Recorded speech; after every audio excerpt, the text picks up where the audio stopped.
BBC Nepali सेवाको साँझ पखबाट प्रदीप बस्यालको नमस्कार। आज कार्यक्रममा मंगलबार दिउँसो निर्वाचन आयोग पुगेर प्रधानमन्त्री ओलीले चुनावबारे अलमलमा नपर्न आयोगलाई आग्रह, तर नेकपा आधिकारिकताका विषयमा सरकार र आयोगका आफ्नै भनाई। अहिले निर्वाचन आयोगले अध्यक्षको हिसाबले प्रधानमन्त्री केपी ओलीलाई चिनेको छ, माधव कुमार नेपाल अध्यक्ष भनेर चिनेको छैन। आयोगले यस सन्दर्भमा केही निर्णय गरिसकेको अवस्था छैन, अध्ययनको क्रममा छ। अर्धवार्षिक समीक्षा मार्फत बजेटको आकार घटाउने सरकारको आजको कदमलाई कसरी हेर्न सकिन्छ? निर्वाचन गर्यो भने 30 अर्ब रुपियाँ चाहिँ अतिरिक्त सेवाहरू चाहिँ बेहोर्नु पर्ने हुन्छ, त्यसैले बजेटको संशोधन चाहिँ गर्नुपर्ने थियो। अर्थशास्त्री केशव आचार्यसँग कुराकानी र अन्तर्राष्ट्रिय प्रसङ्गमा कोरोना भाइरसको संक्रमण चीनको प्रयोगशालाबाट मानिसमा फैलिएको हुन नसक्ने विश्व स्वास्थ्य संगठनको भनाई। तर सबैभन्दा पहिले आजका प्रमुख विश्व समाचार। विनिता दाहालबाट समाचार सुन्नुहोस्। विश्व स्वास्थ्य संगठनले कोरोना भाइरसको संक्रमण चीनको प्रयोगशालाबाट मानिसमा फैलिएको हुन नसक्ने जनाएको छ। भाइरस पहिलो पटक पत्ता लागेको चीनको वुहान शहरमा भ्रमणमा रहेको संगठनको अनुसन्धान टोलीले उक्त निष्कर्ष निकालेको हो। वुहानको एउटा प्रयोगशालामा चमेरोमाथि अध्ययन गर्दा त्यहाँबाट कोरोना भाइरसको महामारी सुरु भएको हुन सक्ने भन्ने आधारहीन आरोपहरू रहेका छन्। बीबीसीका स्टेफन मैकडोनल्ड भन्छन्, रोचक रूपमा उनीहरू के भनिरहेका छन् भने उनीहरूले डिसेम्बर 2019 भन्दा अघिको अवस्थामा पुग्न सकेका छैनन् जहाँ संक्रमण फैलिएको केही प्रमाण होस्। अहिलेको अवस्थामा त्यहाँ पुग्न नसकिने उनीहरूले बताएका छन्। बीबीसीका स्टेफन मैकडोनल्डको भनाई। संगठनको टोलीले वुहानका बजार, अनुसन्धान निकाय र अस्पतालहरूको भ्रमण गरेका छन्। वैज्ञानिकहरू मानिसमा सर्नु अघि भाइरस जनावरमा देखिएको हुन सक्ने विश्वास गर्छन्, तर यसबारे उनीहरू पक्का भने छैनन्। चीनकै अर्को प्रसङ्गमा त्यहाँ नयाँ जन्मिएका शिशुहरूको जन्मदरताको सङ्ख्या विगतको वर्षभन्दा 15% घटेको छ। चीनमा लगातार 4 वर्षदेखि नयाँ बच्चा जन्मिने सङ्ख्यामा कमी आइरहेको छ। 5 वर्ष अघि त्यहाँ परिवार नियोजन सम्बन्धी नयाँ नियम ल्याएर 2वटासम्म बच्चा जन्माउन अनुमति दिइए पनि नवजात शिशुको जन्ममा कमी आइरहेको छ। यो पछिल्लो सङ्ख्या दर्ता भएका बच्चाहरूको सङ्ख्या हो। दर्ता भएका बाहेक सङ्ख्या धेरै हुन सक्छ, किनभने केही मानिसहरूले बच्चाको जन्मदर्ता ढिलो गर्छन्। अहिले चीनको जनसङ्ख्या 1 अर्ब 4 करोड रहेको छ र यो शताब्दीको अन्त्यसम्ममा यसमा उल्लेख्य कमी आउने ठानिएको छ। म्यानमारमा सैन्य कु विरुद्ध प्रदर्शन गर्न भेला भएको आक्रोशित भिडलाई तितरबितर पार्न प्रहरीले ती प्रदर्शनकारीमाथि राजधानी नेपिदहमा रबरका गोली र पानीका फोहरा प्रयोग गरेको छ। त्यहाँ गोलाबारुद पनि प्रयोग गरिएको अपुष्ट खबरहरू छन्। केही ठाउँमा प्रदर्शनकारीमाथि अश्रु ग्यास पनि प्रयोग गरिएको बताइएको छ। केही प्रदर्शनकारीलाई गिरफ्तार गरिएको छ। केही ठाउँहरूमा मानिसहरूलाई भेला गर्न रोक लगाइएको भए पनि म्यानमारका थुप्रै सहर र नगर मा भएका र्यालीमा हजारौं मानिसहरूले भाग लिएका छन्। तपाईं बीबीसी नेपाली सेवाको साँझ पख सुनिरहनु भएको छ। इरानका गुप्तचर सम्बन्धी मन्त्रीले यदि आफ्नो देशले धम्कीको महसुस गरे परमाणु हतियार आफै विकास गर्न सक्ने असामान्य टिप्पणी गरेका छन्। बीबीसीका मध्यपूर्व विश्लेषक एलन जोन्सन भन्छन्, सरकारी टेलिभिजनमा बोल्दै गुप्तचर सम्बन्धी मन्त्रीले इरानी अधिकारीहरूले भन्ने जस्तै देशको परमाणु कार्यक्रम शुद्ध रूपमा शान्तिपूर्ण प्रयोजनका लागि हुनेमा आश्वस्त हुन भनेका छन्, तर इरानको अवस्था कुनामा पारिएको बिरालो जस्तै भएकोले अनुमान विपरीत कार्य गर्न सक्ने पनि उनले बताए। बीबीसीका मध्यपूर्व विश्लेषकको भनाई। तर सर्वोच्च नेता आयतोल्ला अली खामेनीले एउटा धार्मिक आदेश फतवा जारी गरेका छन् जसले परमाणु हतियारमाथि प्रतिबन्ध लगाउँछ। भारत सरकारले विगत 24 घण्टामा देशका झण्डै आधा राज्यहरूमा कोरोना भाइरसका कारण एउटा पनि मृत्यु पुष्टि नभएको जनाएको छ। मृत्यु हुनेको सङ्ख्यामा लगातार कमी आइरहेको छ भन्ने यो पछिल्लो प्रमाण भएको सरकारले जनाएको हो। र अमेरिकी माथिल्लो सदन सिनेटमा डोनाल्ड ट्रम्प विरुद्धको दोस्रो महाभियोगको सुनवाई अबको केही घण्टामा सुरु हुँदैछ। पूर्व अमेरिकी राष्ट्रपति ट्रम्पमाथि गत महिना अमेरिकी संसद भवनमा भएको हमलाका लागि आफ्नो मन्तव्यमा हुलदङ्गालाई उक्साएको अभियोग लगाइएको छ। तर ट्रम्पका वकिलहरूले उक्त हिंसा हमलाकारीहरूले आफ्नै सनकका भरमा गरेको बताएका छन्। यो बीबीसी नेपाली सेवा हो।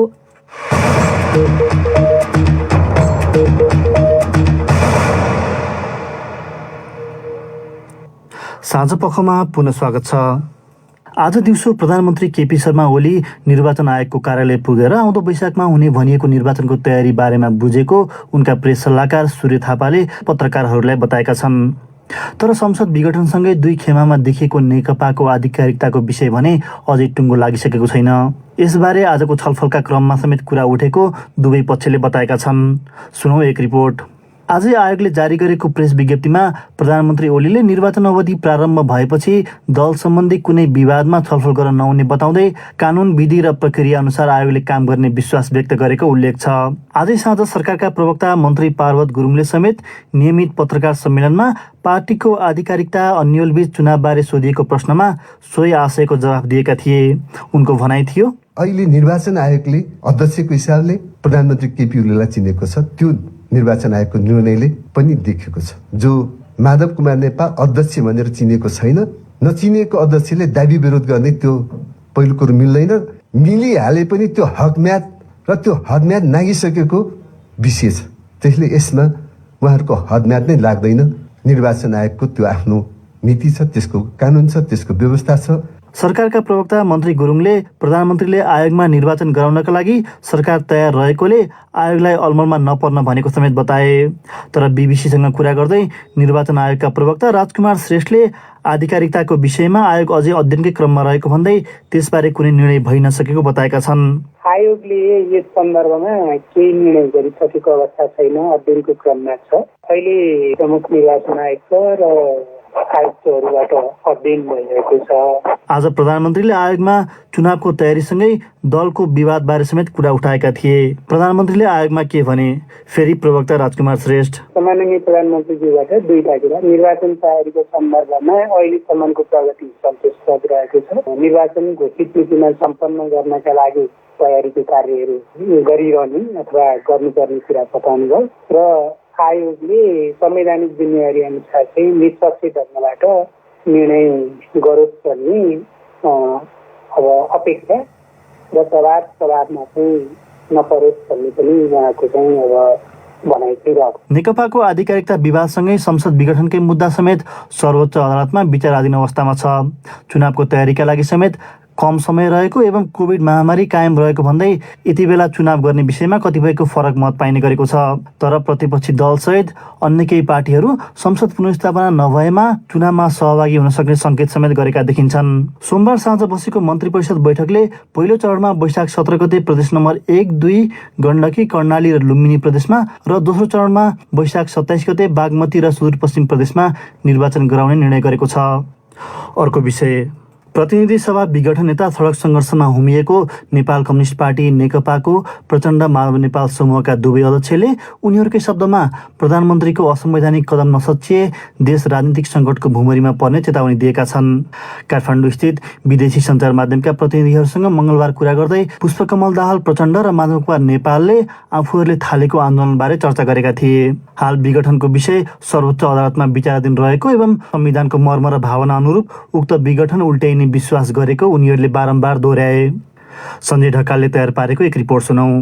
प्रधानमन्त्रीको समूहले निर्वाचन आयोग तथा सर्वोच्च अदालत जस्ता संवैधानिक निकायसँग साँठगाँठ मिलाइसकेको भएर अब संसद पुनर्स्थापना नहुने दावी गर्दै हिँडेको प्रचण्डले आरोप लगाए। तर प्रचण्डले उनकै शब्दमा त्यस्ता सेटिङ भएको बारे आफूहरूलाई विश्वास नभएको बताउँदै भने, यदि सेटिङ नै खालको निर्णय भयो भने हामी सामु निकै ठूलो राजनीतिक र नैतिक प्रश्न खडा हुनेछ, त्यसलाई सहज रूपमा लिन सक्दैनौँ। त्यसो भए अदालतले प्रधानमन्त्रीको कदम सदर गरिदिए प्रचण्ड नेपाल समूहले चुनाव बहिष्कार गर्छ त भन्ने प्रश्नमा त्यसको निर्णय त्यतिखेरै लिइने उनले बताए।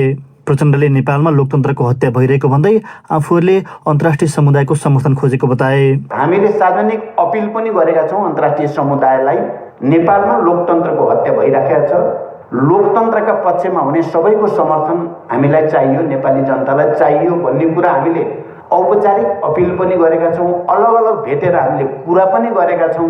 पटक पटक दुवै नेताले आफूहरूको आन्दोलन पार्टीभित्रको आन्तरिक विवाद मात्र नभएको प्रष्ट पार्ने कोसिस गरेका थिए। नेकपाको उक्त समूहका अर्का अध्यक्ष माधव कुमार नेपालले अहिलेको विवाद केही व्यक्तिहरू बीचको मात्र नभएको बताए। उनले ओलीलाई सत्ताको मात लागेको तानाशाहको संज्ञा दिए। उहाँलाई कुनै सीमाले बाँध्दैन। उहाँलाई कुनै डिसिप्लिनसित मतलब छैन, उहाँ सीमाहीन ढङ्गले चल्न चाहनुहुन्छ, अर्थात् हि हेज बिकम एन अटोक्र्याट। यस्तो भएको हुनाले सिंहको देश भिडिन्छ, सबै निकायहरू थर्कमान छन्। केपी ओलीसँग त्यो चाणक्य नीतिको आदर्शलाई पहिल्याउँदै साम दाम दण्ड भेद यो चारवटै तरिकाहरू अवलम्बन गर्दै अगाडि बढ्नुभएको छ। हो, हामी त्यसो हुनाले न्यायका निम्ति लडिरहेका छौँ। प्रचण्डले विभिन्न विदेशी शक्तिहरूको आफ्नै हित र चासो भएको हुन सक्ने भए पनि संसद विघटनपछि उब्जिएको वर्तमान परिस्थितिको निम्ति केवल प्रधानमन्त्री ओली जिम्मेवार रहेको बताएका थिए। प्रतिनिधि सभा विघटन पश्चात दुवै पक्षबीच जारी चर्को वाकयुद्धको झल्को मङ्गलबारको कुराकानीमा पनि देखा पर्यो। प्रचण्डले गत साता माघ 23 को सभामा प्रधानमन्त्री ओली उनकै शब्दमा विक्षिप्त रूपमा प्रस्तुत भएको बताएका थिए। पछिल्लो समयमा हिन्दू धर्म तथा राजावादीसँग ओलीको हिमचिम बढेको आधारहरू रहेको प्रचण्डको आरोप थियो। अब पालो श्रोता पत्रको। प्रस्तुत गर्दैछन् साथीहरू विनिता दाहाल र सृजना श्रेष्ठ। प्रधानमन्त्री केपी ओलीले सोमबार मन्त्री परिषदबाट चुनावका मितिहरू पारित गरेपछि आज निर्वाचन आयोग पुगे। वैशाखमा हुने घोषणा गरिएका निर्वाचनबारे तपाईँको धारणा के छ भनी आज हामीले सामाजिक सञ्जाल फेसबुक र ट्विटरमा राखेको प्रश्नमा हामीलाई थुप्रै प्रतिक्रिया प्राप्त भएका छन्। तीमध्ये केहीलाई हामी यहाँ प्रस्तुत गर्दैछौँ। टेकनारायण पौडेलले ट्विटरमा लेखेका छन्, अदालती कारबाही लम्बिँदै गइरहेको देखिन्छ। जब यो फैसला आउनेछ त्यो समयदेखि घोषणा गरेको तिथिमा चुनाव गराउन निर्वाचन आयोगले समयको कारण सक्ने छैन।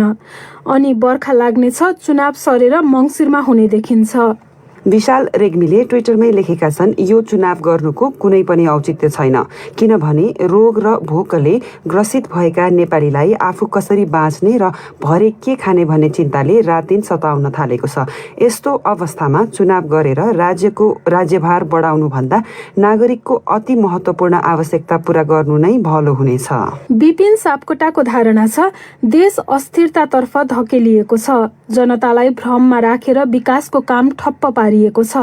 प्रधानमन्त्रीले गम्भीर मूल्य चुकाउनुपर्छ।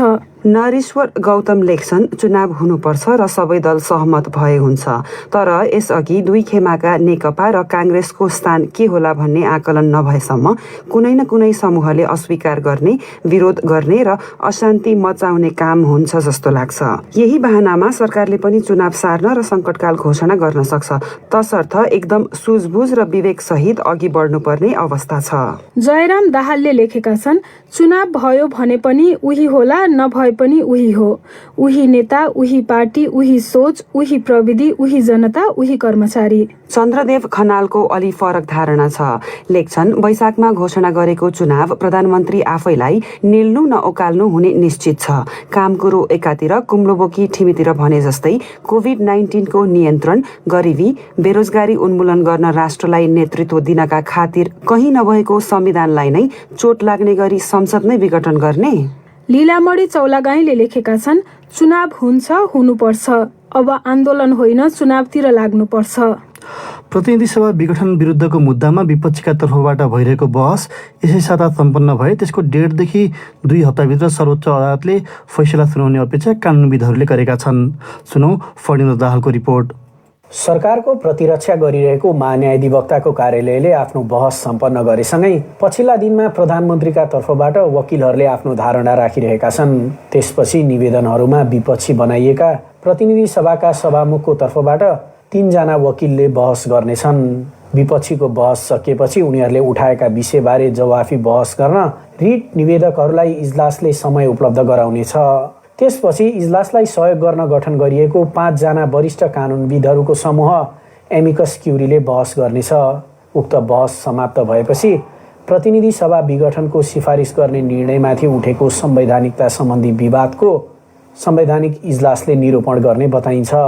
प्रतिनिधि सभा विघटनको विपक्षमा बहस गरिरहेका अधिवक्ता ओमप्रकाश अर्याल फागुन 10 गतेको आसपासमा सर्वोच्च अदालतले यो मुद्दामा निर्णय दिन सक्ने बताउँछन्।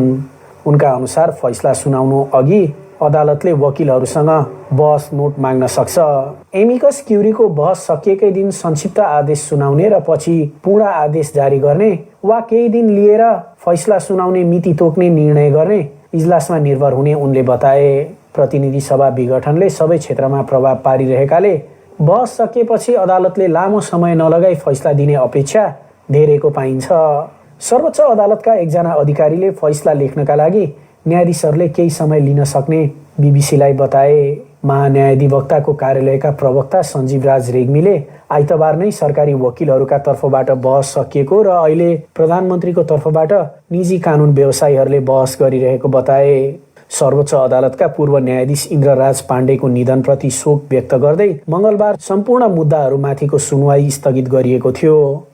न्यायाधिवक्ता रेग्मीका विचारमा फागुनको 15 वा 20 गतेसम्ममा यो मुद्दामा निर्णय आउन सक्छ। आफ्नो बहसका क्रममा सरकारी वकिलहरूले प्रतिनिधि सभा विघटन गर्ने प्रधानमन्त्रीको कदम संविधान सम्मत रहेको तर्क गरेका थिए। प्रतिनिधि सभा विघटन असंवैधानिक रहेको जिकिर गरिरहेका सभामुखले सरकारसँग मत बाजिएकाले आफ्नो तर्फबाट अलग्गै 3 जना कानुन व्यवसायीहरूलाई प्रतिरक्षाको जिम्मेवारी दिएका छन्। सभामुखको तर्फबाट बहस गर्न लागेका अधिवक्ता श्रीकृष्ण सुवेदीले यसै साता आफूहरूले बहस गर्न पाउने अपेक्षा गरेको बीबीसीलाई बताए। उनी भन्छन्, संसदले सहयोग गरेन भन्ने आरोप आएको छ, त्यही भएर हामीले कुनै पनि अवरोध गरेका छैनौँ भन्ने कुरा राख्न लागेका छौँ। संसदले सरकारलाई सहयोग गरेको छ भन्ने आधारहरू प्रस्तुत गर्नेछौँ। उनले आफूले फागुन 10 गतेको आसपासमा संवैधानिक इजलासले फैसला सुनाउने अपेक्षा गरेको बताए। फणिन्द्र दाहाल, बीबीसी। आजका केही अन्तर्राष्ट्रिय विषय। कोभिड-19 सुरुमा कहाँ देखा परेको भन्ने बारेमा अनुसन्धान गरिरहेको अन्तर्राष्ट्रिय विज्ञहरूको टोलीले प्रयोगशालाबाट आएको भन्ने यसैका अपुष्ट कुरालाई खारेज गरेका छन्। विश्व स्वास्थ्य सङ्गठनका अनुसन्धान अभियानका प्रमुखले उनकै शब्दमा वुहानको प्रयोगशालाबाट भाइरस आएको भन्ने विषय उनकै शब्दमा एकदमै हुन नसक्ने बताएका छन्। बीबीसी विवरणमा आधारित एक रिपोर्ट विनिता दाहालबाट। चीनको पश्चिममा रहेको हुबे प्रान्त स्थित वुहानमा पहिलो पटक कोरोना भाइरस देखिएको थियो। त्यस यता विश्वभरि कोरोना भाइरसकै कारण 23 लाख मानिसको ज्यान गएको र 10 करोड 60 लाख संक्रमित भएको पुष्टि भएको छ। विश्व स्वास्थ्य संगठनका अनुसन्धान अभियानका प्रमुख पिटर बेन इम्बारेकले प्रेस सम्मेलनमा बोल्दै अनुसन्धानले नयाँ जानकारी त दिएको तर महामारीको दृश्य भने नाटकीय रूपमा परिवर्तन नगरेको बताए। विज्ञहरू मानिसमा सर्नु अघि कोरोना भाइरसको उत्पत्ति जनावरमा भएको हुन सक्ने ठान्छन्, तर कसरी भन्नेमा चाहिँ उनीहरूलाई यकिन छैन। चीनको स्वास्थ्य आयोगका एक विज्ञले कोभिड-19 अन्य क्षेत्रमा भएर वुहानमा पत्ता लागेको हुन सक्ने बताएका छन्। बीबीसीकी स्वास्थ्य सम्पादक मिसेल रोबर्ट्स विज्ञ समूहले कोरोना भाइरसको महामारी सुरु भएको 1 वर्षपछि त्यसको स्रोत यही हो भनेर भन्न सक्ने सम्भावना नदेखिएको बताउँछिन्। तर वुहानको इन्स्टिच्युट अफ भाइरोलोजीको भ्रमण गरेर भने उनीहरूले वैज्ञानिकहरूले यसअघि सारेका विवादास्पद धारणाहरूलाई भने समाप्त गरिदिएको उनले बताइन्। दक्षिण कोरियाको राजधानी सोलमा घरपालुवा जनावरहरूमा कोभिड-19 को लक्षण देखिए परीक्षण गरिने त्यहाँको महानगरपालिकाले जनाएको छ। केही साता अघि बिरालोको बच्चामा कोभिड-19 देखिएपछि कुकुर बिरालो जस्ता घरपालुवा जनावरको पनि परीक्षण गर्ने जनाइएको हो। बीबीसी विवरणमा आधारित रिपोर्ट फेरि विनिता दाहालबाटै।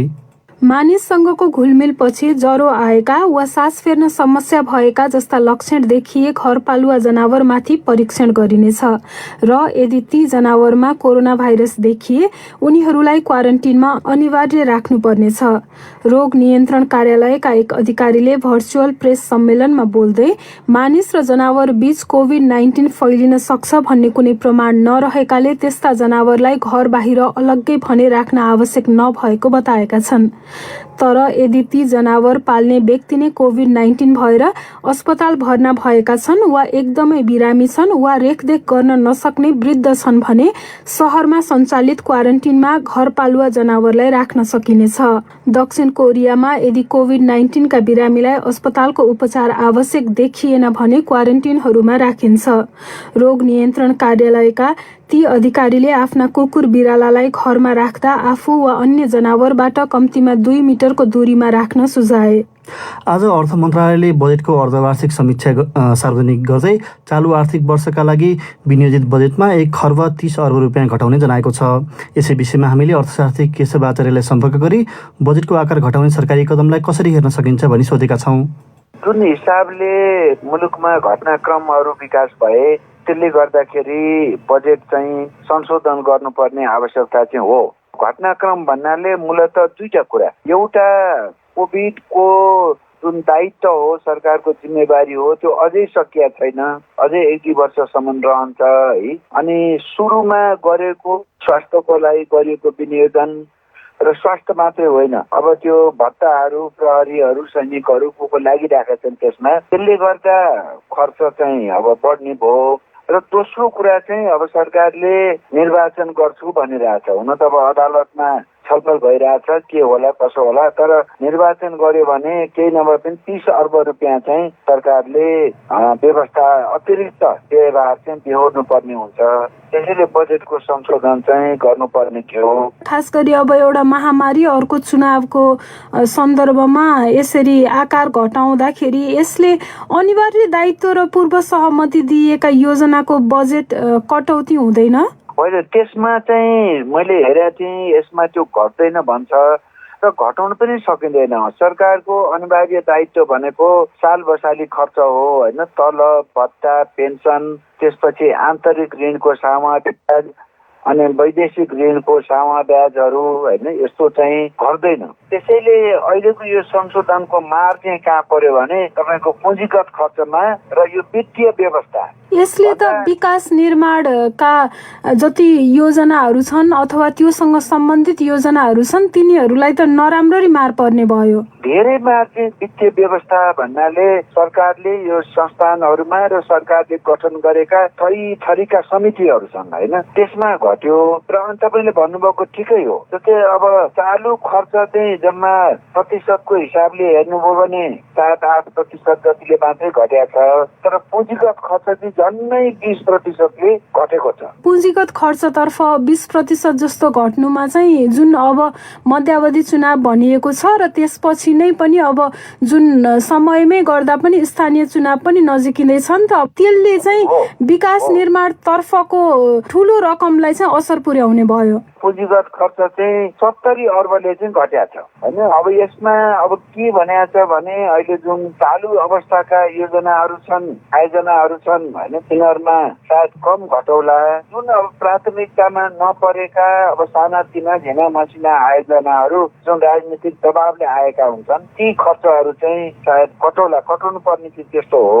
अब भोलि कसरी जान्छ यो भन्न सकिँदैन। भनेपछि जुन बजेटको आकार घटाइयो यसलाई स्वाभाविक मान्ने कि अस्वाभाविक मान्ने त? अब चुनाव गर्ने हो र अब भनौँ न कोभिडको अहिले भारत र चीनले दिएकोले 10% पनि धान्छ कि धान्दैन।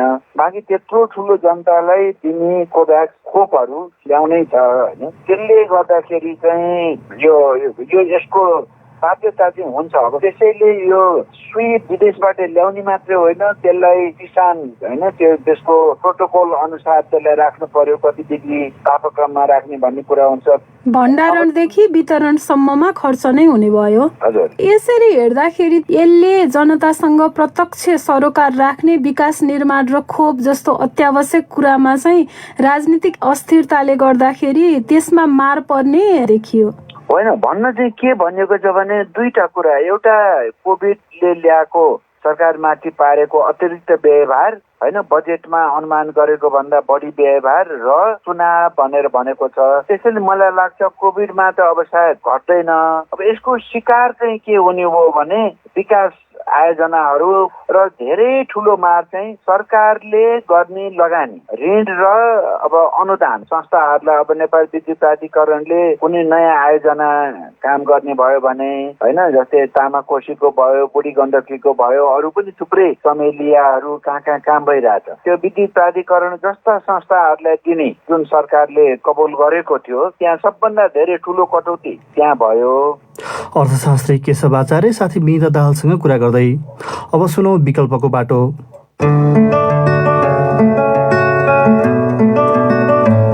चल्ला फुट्न पाएको हुँदैन, पहिले अर्डर भइसकेको हुन्छ। 2 महिना 2.5 महिनाको अलरेडी बुक भइरहेको हुन्छ। ग्रामीण लेभलको किसानलाई यसको सस्टेनेबिलिटीमा अलिकति च्यालेन्ज चाहिँ छ, तर बजारको माग अत्याधिक धेरै भएको भएर व्यापारिक हिसाबले चाहिँ राम्रो त्यसको सम्भावना।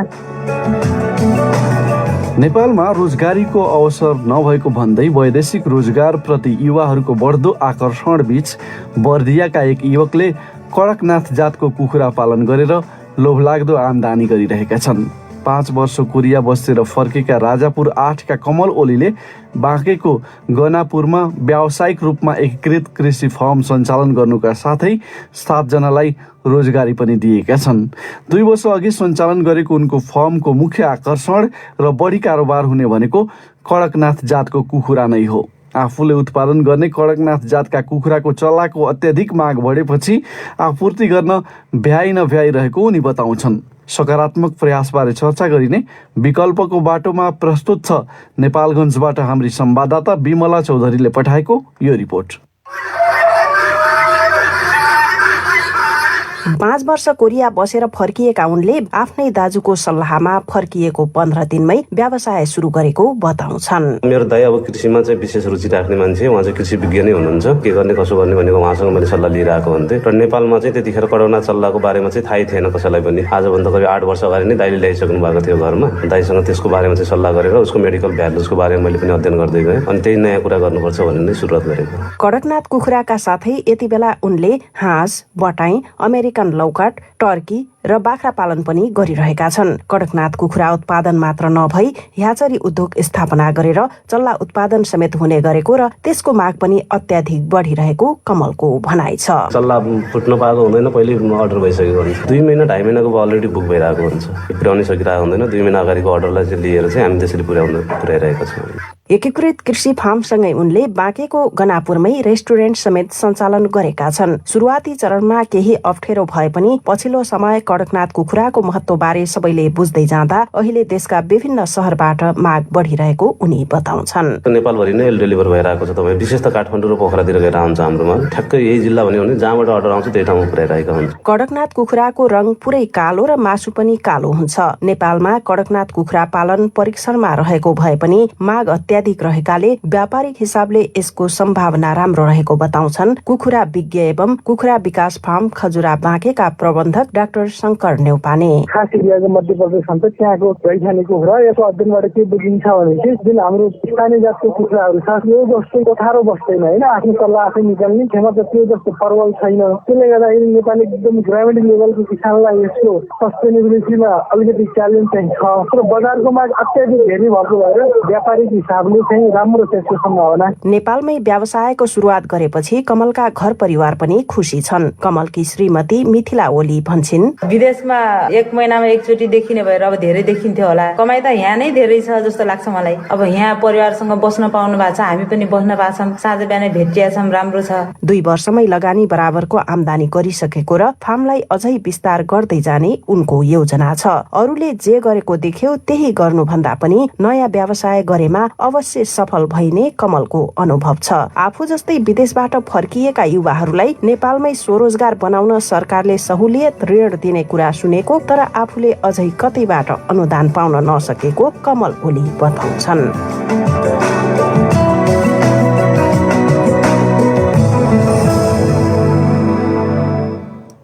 अब अन्त्यमा प्रमुख विश्व समाचार संक्षेपमा। विश्व स्वास्थ्य संगठनले कोरोना भाइरसको संक्रमण चीनको प्रयोगशालाबाट मानिसमा फैलिएको हुन नसक्ने जनाएको छ। चीनकै अर्को प्रसङ्गमा त्यहाँ नयाँ जन्मिएका शिशुहरूको जन्मदर्ताको संख्या विगत वर्षभन्दा 15% घटेको छ। इरानका गुप्तचर सम्बन्धी मन्त्रीले यदि आफ्नो देशले धम्कीको महसुस गरे परमाणु हतियार आफै विकास गर्न सक्ने भन्ने असामान्य टिप्पणी गरेका छन्। भारत सरकारले विगत 24 घण्टामा देशका झण्डै आधा राज्यहरूमा कोरोना भाइरसका कारण एउटा पनि मृत्यु पुष्टि नभएको जनाएको छ र अमेरिकी माथिल्लो सदन सिनेटमा डोनाल्ड ट्रम्प विरुद्धको दोस्रो महाभियोगको सुनवाई अबको केही घण्टामा सुरु हुँदैछ।